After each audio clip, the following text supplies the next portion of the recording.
Fantasy Show is presented by E-Trade. And now, your host, Field Yates. Thank you, Jeff the Fish. I am Field Yates, the top waiver wire pickup this week at the host position. And today on the show, we are talking about trade deadline targets, the top waiver wire players available, and we'll tell you which players to take to Dumpsville. So, Secret Squirrel, today's show will be... A field with no berries. I like it.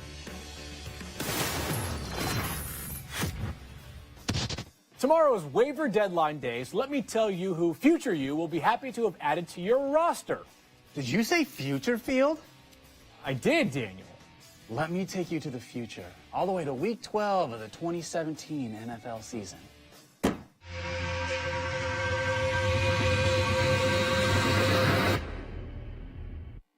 What the? I'm bald just 5 days into the future? Yeah, buddy, you sure are. Hosting this show really ages a man. You know how Matthew just sort of looks like hell all the time? Yeah, of course. Yeah, most people don't know this. He's only 24 years old. Anyways, I'll let you get back to your stuff, Ball Yates. Good luck. Thanks, Daniel. So here are all the guys people should have picked up for Week 12. Remember, all these players were available in more than 50% of leagues. Or were available, I should say, now that I'm in the future. Samaje Perine, available in 72% of leagues. He stepped into a starting role, replacing Rob Kelly in Week 10, handling 23 carries for 117 yards and a touchdown. With Chris Thompson also out, Perine became a must-add in all leagues. And here in the future, I can tell you that he got 20 touches in Week 12. How about Corey Coleman? It didn't take long for him to assimilate back into the Browns offense as he posted 6 catches on 80 yards on 11 targets. Coleman is easily Cleveland's most talented wideout and is a legit flex option in PPR leagues. People who picked him up for Week 12 sure were happy. Kenny Stills has 8 or more targets in 4 of the past 5 games, and in Week 11 posted 7 catches for 180 yards and a touchdown.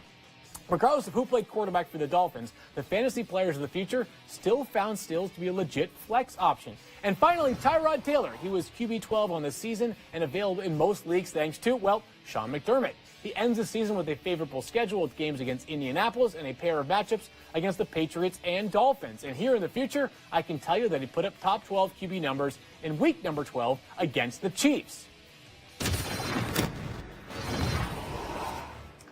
The trade deadline in ESPN.com Standard League is tomorrow, Wednesday, November 22nd at 12 p.m. Eastern Time.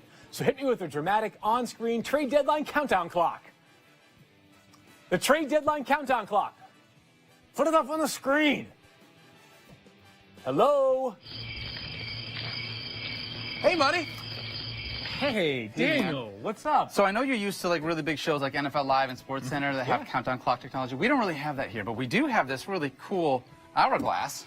Wait, so you have time travel technology in the last segment. Yep. But you can't do a countdown clock? Yeah, don't overthink it. Does the hourglass at least have the exact time until the trade deadline? All right, well, here's the thing. Our show is sort of on at weird times. Like today we're on at 4:30 on ESPN News, and then also again on at 2:30, like later in the morning. So, yeah. Okay, got it. Good luck, bud. So this fantasy show trade deadline countdown hourglass has the exact time until the deadline, and if you're looking to make some moves, here are a few players to target that probably won't cost you that much. Mike Evans has gone scoreless in 3 straight games and has 0 100-plus yard games in 2017. I still love him overall going forward.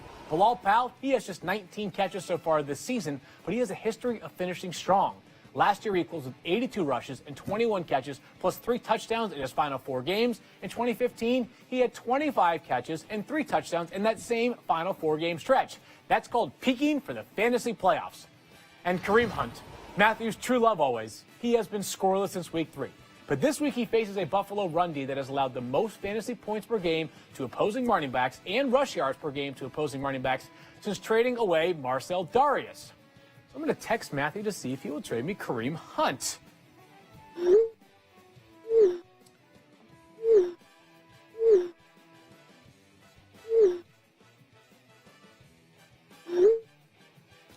Hey, who are you texting, buddy? No one. Huh. Seriously, nobody. So I gave you a few players you should try to target in a deadline deal. Mike Evans, Bilal Powell, and Kareem Hunt. But to make those deals, you're obviously going to need to trade some players away. here are a few guys I think you can at least consider trading away if the right opportunity arises. Jarvis Landry, he has 6 touchdowns in his past 7 games. That's more than he's had in any season before this year. Yes, his catches are steady. He has 5 or more in every game this season, but can the touchdowns keep up? If you don't think so, then perhaps you should consider moving on from him. I mean, by all means, at least offer him in a deal. How about Alshon Jeffrey? He has 4 touchdowns in his past 3 games. However, he doesn't have a single 100-plus yard game this season. He has a 25% target share and a great offense, but if someone were to offer me, say, Julio Jones, count me interested. Demaryius Thomas for the Denver Broncos. He has a touchdown in 3 straight games, which feels a bit flukish after 13 straight games without a score. And don't forget, Brock Osweiler is his quarterback. Finally, Daniel Dopp. Unkempt beard, dumb T-shirts, weird face, and he's the co-host of a TV show. There's no way he sustains this. Get rid of him if you can. D-Rup the bum. You kidding me?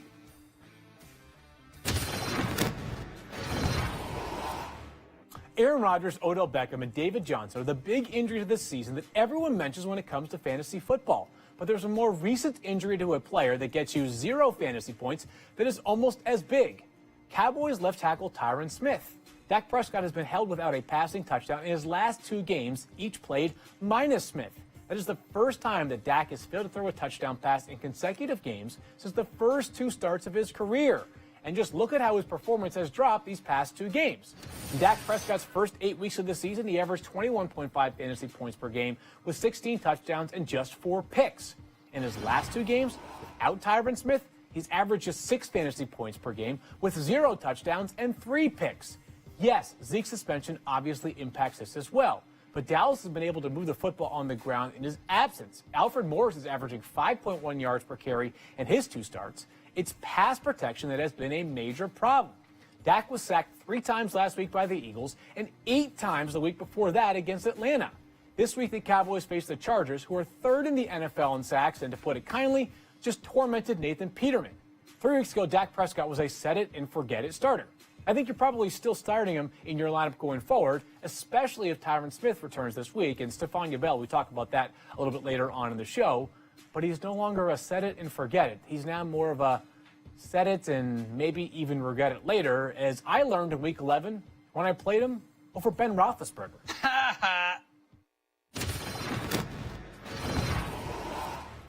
Last week at this time, the LA Rams were the highest scoring team in the NFL. Robert Woods was one of the top waiver wire ads, and the classic team anthem, Ram It, was sweeping the nation anew. Hollywood, Hanson, Dodge City tough. If you throw it my way, it's gonna get rough. I like to ram it, as you can see. Nobody likes ramming it any more than me. This week, the Rams are coming off of a 7-point game. Robert Woods will be out for at least the next 2 games with a shoulder injury, and Daniel has not rammed anything in days.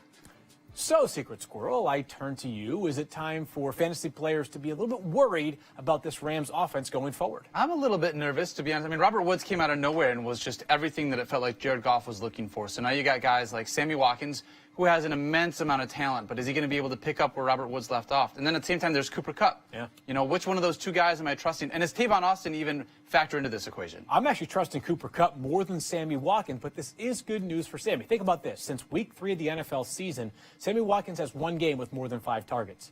Wow. Cooper Kupp has 5 games during that same stretch with at least 5 targets. He has been a more trusted companion for Jared Goff. To me, Cooper Kupp catapults to a borderline top 25 wide receiver the rest of the way. Sammy Watkins, this is your chance to make a mark, though. And you would think Sammy Watkins, with all those skills, would be able to do that. I mean, we didn't really see it as much as we wanted to in Buffalo. So hopefully, this is one of those areas where he can take himself over the top and become a valuable wide receiver, too, for these Rams. We shall see. And coming up next on the show, a giant talking robot will tell you which players to send to Dumpsville. Should you say, get the buck out of here to Javor? Good question. I don't know. Why? To blend in with the general human population, making it easier to destroy all the morons on this show and start the inevitable robot takeover on Earth. Let's start with LeGarrette Blount. Wow. Okay, not exactly a knee slapper right there, but nonetheless, we move on to Dumpsville. Daniel, we begin with LeGarrette Blount, Eagles running back, perhaps the co-starter. I am going to put him in the friend zone for now. Look, what we saw on Sunday, it just gave me enough to be able to know that he's still involved in that running game, and so I'm going to keep him on my bench. Well, the problem here is it's such a workload split, but he played the most snaps amongst Eagles running backs in Week 11. I don't know if the Ajayi ever takes over on a full-time basis. Daniel, you are a smart man. Keep LeGarrette Blount in the friend zone. Moving along, another running back of note, Javorius Buck Allen. What do you got there? Buck Allen going into Dumpsville. Okay. With Alex Collins coming back and Danny Woodhead. Alex Collins just taking over that workload, and Danny Woodhead's a pass catcher. That's all there is to it. Yeah, I was going to say, the proof is in the pudding in Week 11 for Buck Allen. He had just 4 total touches for this offense. I think Danny Woodhead, who, even though he played just 13 snaps, had 5 catches in that game in Week 11. It is going to be his job going forward as that pass-catching back in Baltimore. Bye-bye. See you later, Buck. Nice knowing you. Thank you for all your work, though, during the first 9 weeks of the season. Will Fuller, the 5th. Daniel, he's banged up right now. Where does he end up? Will Fuller is going to end up in Dumpsville for me. Listen, he's not a high-volume guy, and he's got Tom Savage from the football. I mean, that's it. You had me at Tom Savage as well. I'll just say this. Listen, in games in which Deshaun Watson has not started at quarterback for the Texans that Will Fuller has played, he's got 2 touchdowns. 2. Yeah. 1, 2. Every other game with Deshaun Watson, he's been a touchdown machine. But between the injury, between the Tom Savage quarterback situation, I think Will Fuller is comfortably in Dumpsville. But we are agreeing a lot of that tonight, Daniel. It's too bad because I loved Will Fuller earlier this season. Oh, he he's such helped a me out tremendous so talent. much. Yeah, Devontae Parker, interesting one here, Daniel. Been kind of quiet of late. He has been. I am going to keep him in the friend zone for now. I think he's done enough. It's not like he's just completely disappeared from the stat sheet. And I understand with Matt Moore, he's not Matt Moore's most popular target, but he's done enough for me to at least to keep him on my bench for right now. He had 4 red zone targets in Week 11. Now, he's got just 1 touchdown this season. It was actually a final play of the game touchdown against the Jets all the way back at the beginning of the year. But you're right. He's got to stay in the friend zone. Still has an average of 5 catches per game over his last 3. A former first-round pick for a reason. Kenny Stills, though, might be my second favorite Dolphins wide receiver now and going forward. Yep. All right, a couple more as we see that rainbow here. What do you think about Cameron Brate, Daniel? Brate. Ooh, see, this is one. I'm going to go Dumpsville with Cameron Brate. With Ryan Fitzpatrick being the quarterback now and O.J. Howard kind of sort of stepping in a little bit, I know that they're a little bit more of a high-profile offense when they're able to throw the ball, but I think there are better options out there. Okay, so you and I are seeing this so similarly all day. We spend all our time together. That's true. Naturally, that's going to follow. But he's only on the field for 60% of their pass plays. And since Fitzmagic took over, Ryan Fitzpatrick, who will, of course, start again in Week 12, just 2 catches for Cameron Brate. Not great. Again, if you drop him and he goes crazy this weekend, which I don't think will happen, I still think he's going to be available for you next week. So, yes, Dumpsville for me. And then finally, with Von Miller serving as the face of the Broncos D. So, Broncos defense, special teams, Daniel. Nope. They're going to Dumpsville for me. I'm sorry. Wow. The offense is just bad, and they're on the field too much because the offense isn't able to use the time of possession. So, for me, I don't have a problem streaming someone else. All right, I think you're wrong here. So finally, we have some we were so disagreement. close to being very best close friends. To unanimity. Well, we're still best friends. Okay, but good, don't tell that's good. Matthew that. But I just think, listen, when you see the games that they've won, the defense has been outstanding. Games they've lost, they've cratered of late. But you look at their remaining schedule, Daniel, I still think they're going to have a chance at 3 wins in their final 6 games. I think you got to keep them there. The friend zone. Listen, this defense still has some of the best pass rushers and cover cornerbacks in the NFL. Not ready to yet dump the Broncos D. All right. How about that? Well done. A nice way to sign over there. Thank you, Daniel. And thank you, Fred. And before we go, Thanksgiving is just 2 days away. Anything for you to be thankful for? Sure, I'm thankful that while you're eating turkey on a sailboat on the Cape, thinking everything is hunky-dory, I'll be in a cold, dark basement with puppets plotting your eventual downfall. Happy Thanksgiving, face. Wow, I just want to put it out there. I am thankful for Fred. I promise. Coming up next, Stefania Bell stops by with her injury minions to show us where it hurts for Week 12. Yes, it's our segment with our weekly Jordan Reed update, but we'll talk about some other plays. 8 a.m. Eastern on ESPN. First Take also streaming live on ESPN app. And, of course, Stefania Bell is back with Show Me Where It Hurts. And she's brought her injury minions, Fabrizio Marcello, along with her. They're vibing out hard, so Stefania, we don't often talk about offensive linemen during this segment, but when you're Tyron Smith, you're that good, you merit some discussion. Absolutely. Dak Prescott obviously feeling it with him out. I think he's been sacked 12 times in 2 games, but There's some encouraging news for Tyron Smith. Maybe he's going to be here on Thursday, practicing with the first team on Tuesday. You saw him warming up with the team in advance of Sunday's game, but I think they were concerned. Groin injury, back issue that's been bothering him since the preseason. You probably don't want him to have 2 games that close together. So I think things are looking up. Good chance that he plays on Thursday. We discussed the impact of Smith earlier on in the show, and this makes you feel a lot more confident in starting Dak Prescott on Thanksgiving.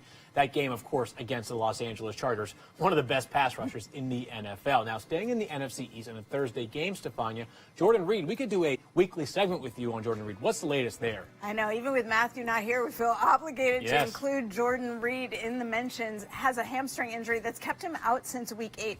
And Jordan Reed really hasn't been super healthy all year, but now missed 3 consecutive games. Looks like it could be a 4th. I mean, with these teams that played Sunday, Thursday, you thought, well, maybe if they're out Sunday, they have a chance for Thursday. But I just don't get a good sense that Jordan Reed, who was listed as a non-participant in practice for the walkthrough on Monday, is going to be ready to go. And he sounded apprehensive last week, saying he injured his hamstring decelerating, that he still felt a twinge when he slowed down, and he seems very aware of the risk of making it worse. I think they're making plans in case he doesn't go. Here's 2 pieces of good news. First of all, Vernon Davis is a very viable fill-in player for that Redskins offense. And second of all, they played the New York Giants, who up until last week, when they still allowed Travis Kelce to go over 100 receiving yards, had allowed a tight end touchdown to every single team they had faced going into Week 11. I think that Vernon Davis could find the end zone this week. How about the Giants and Sterling Shepard? I was surprised, right? It comes in on the injury report on Saturday as questionable because of an illness. We find out Sunday it's migraines. Tuesday, the only real practice for the Giants this week, and he's not out there. So I think that the Giants are planning on not having Sterling Shepard. At least it looks that way right now. Chris Hogan, the Patriots return from their 10-day trip. Will they have Chris Hogan back this Sunday? No, he's not even practicing yet. Still a lot of pain from that shoulder. And you saw the Patriots went out west, and he didn't go with them, stayed behind to rehab. When a guy's not even practicing after that big hit he took to the front of his shoulder, I don't think he's close to being ready to play yet. The Patriots offense seems to be doing okay without him. And Stefania, lastly, AFC East, the Jets with Matt Forte. What's going on there? I think there's some real concern about the rest of his season. Rich Cimini, who covers the team for us, says, look, if he can't go this week, 24 days after his last game. So he injured himself on that Thursday night, swelling in his knee. There's still some real concern about what the rest of the season holds. I think this week's still up in the air. Forte himself had said he hoped to be ready after the Week 11 bye. Still very questionable. If you're playing fantasy, you at least have to have another plan in place. More work for Bilal Powell and Elijah McGuire. Today, Stop tweeting at players about your fantasy teams. They don't care if you need 7.2 points to win your week. They're not going to try to put up 3 touchdowns against the Browns just to help your fantasy team. They're going to score those touchdowns against the Browns because it's fun and easy. Yep. They're not going to rush back from injury just because you asked them to on Twitter. Nope, and they don't want to hear that a late kneel down in a game that they actually won costs you your league. Yeah, cut that out. Tell them, PPR flex option Alvin Kamara. Stop tweeting at players about your fantasy team. Wait, I'm only a flex option? We'll talk about that later. Stop tweeting at players about your fantasy team. Unless, it's the fantasy playoffs. Yeah, then it's like totally okay. Yeah, the fantasy playoffs are important. the player on the right is Robbie Anderson, who has outscored Julio since week 6, and as you can see, is still available in 30% of leagues. Time now for Don't Be This Guy. Our fantasy loser, Arthur Darwin, had to dress up as a court jester and proclaim to himself as a fantasy football fool. Wow. Look at this, Daniel. It's pretty involved. Like, first of all, he gets stretched, he gets limbered. Yep, see that. That's not Face bad. paints. I kind of like that. That would be a good Halloween costume. He is not That's athletic, a though. That poor was interpretation of the very worm right there. bad. Skipping. What are you buying a ticket to? I don't know. What do you think? That must be a movie theater, right? That was like a full day worth of action right there. Yeah. And those pants, a little too short. I don't really Not like a him great very one. much. No.